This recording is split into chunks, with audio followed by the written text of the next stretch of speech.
በስመ አብ ወወልድ ወመንፈስ ቅዱስ ከክርስቶስ ትሕትናን ከማርያም ያልተማረ አገልጋይ አይሆንም ምሳሌ። Meejoollee ko gaaffii tokkoon sin gaafadhame sanbata sinii fi hiika akkamii qabame natti himaa.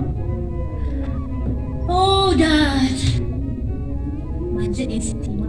Sanbata? Oh my God, bakka sanbanni anaa fi guyyaa addaa. Bakka suspense inni gadaadha. Guyyaa ma'aanii guyyaa anaaf addaadha bakka guyyaan suni. Siifoo daadanaaf sanbata jechuun guyyaa torba keessaatti guyyaa tokko guyyaa addaa guyyaan torbee tokko keessatti guyyaa addaa guyyaa tokko. mee ishee akka barattaniitti mana qulqullummaattis ta'e waanuma beektan mee sanbata akkamitti dabarsitu immoo? Ganama qamisii maazarii sabal'aa uffadhee naxalaa uffadhee nan deemaa. Achii gaafan galuu mana keessa wanta gurguramu nan godha. Kasa'aatii garuu daadha. Hoteela warra gurguddoo reestooraantii fa'aa deemnee fataa adamnee bashannannee qaama galgalamuuti fataa adamnee. Siifoo Anaaf akka barumsa amantaatti ganama nan ka'a dhaqeenta isaan lamaan nan deebi'a sababii waa makeetti maatii godhee galgala dhaabba. Guyyaa irratti kan jedhamu kasaatii jechuudha. Saraan deemtaa hariirota kee wajjin fataa jirtaa bara keessa illee waan akkasii waan jiru natti fakkaatu. Amma sa'aatii 3, 4, 5 bakka amma zachatutti fataa jirtaa nama sammuu nagaadhaan kaatee hojii deematu. Daroo Yoo koo. deemnu jechuun maalumaan. Iisi daroo koo siif sanbata maal jechuudha mee? Abbaa akkanitti abbootiirraa baradheetti sanbanni guyyaa addaa guyyaa qulqulleeti. Kiristaanonni guyyaa itti mana qulqullummaatti walitti qabamanidha. Guyyaa kana sanbata kanattis waan gaarii qanitti hojjennudha.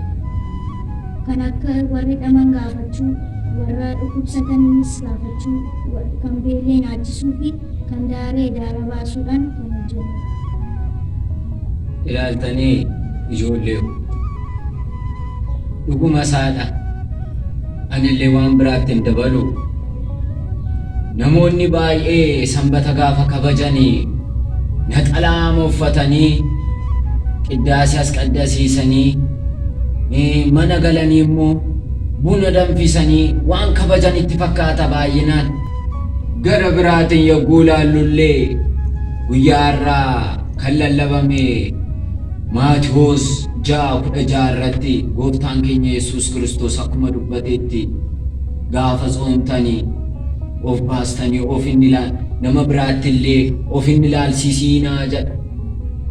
Kunis iccitii gara sanbata kanatti gaafa finnu sanbata illee gaafa kabajnu deemnee obboloota keenya wajjin alatti qaxaroodhaan wal qabannee deemnee haasaadhaan iddoo kanatti na dheegi asii baanee bashannanuudhaan kana ta'uu hin qabu. Gaafa sanbataa qiddaasii as qaddasiisuudhaan barumsa wangeelaallee barachuudhaan achi gaafa gallullee hojii qulqullummaa adda addaa hojjechuudhaan kan itti dabarsinu sanbata guyyaa torbee keessaa guyyaa tokko guyyaa qulqulleetti taateedha. Nuunis kan ittiin qulqulloofnudha.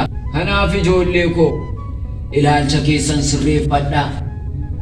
Akka mucaa kana guyyaa sanbataatti illee waan qulqullummaa hojjedhaa.